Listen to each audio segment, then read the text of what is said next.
Father Hayes, and we are continuing our series of videos on the Mass. We've been talking about priesthood, really kind of examining the definition the Catechism gives us of the priesthood of Christ. So we want to go to the Catechism again to see the definition they give of priesthood. They give this definition, and it's divided into two parts: priesthood of the faithful and the ministerial priesthood. So the Church says in the Catechism, priesthood of the faithful is the priestly people of God. Christ has made of his church a kingdom of priests and gives the faithful a share in his priesthood through the sacrament of baptism and confirmation.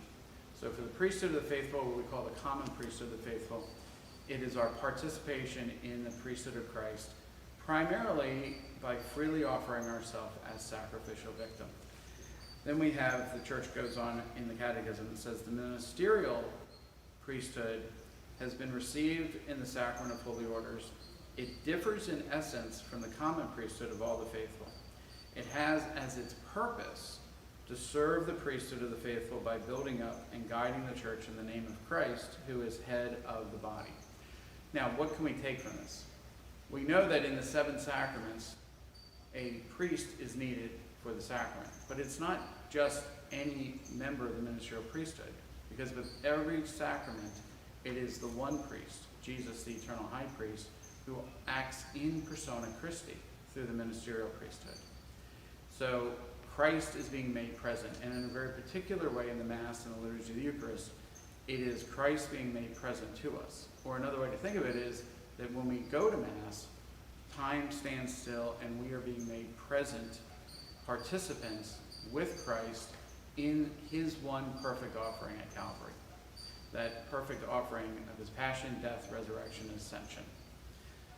So in that sense, the ministerial priest makes present the sacrifice, and then we all, as members of the baptized, participate by offering ourselves with Christ as sacrificial victim. And we see this particularly in the prayer of the Mass, where it says, "Pray, brothers and sisters, that my sacrifice and yours will be acceptable to the Father."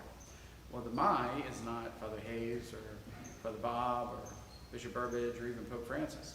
The "my" is the only priest, the unique priest, Jesus Christ, the eternal high priest, made present through the ministerial priest. The "your" is all of us, so that when we approach the altar at the Mass during the liturgy of the Eucharist, we are offering ourselves as sacrificial victim.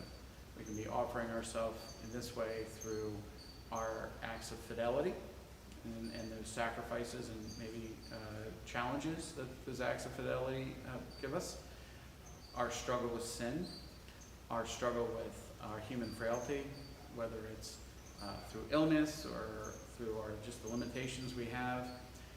It could be a struggle with estrangement.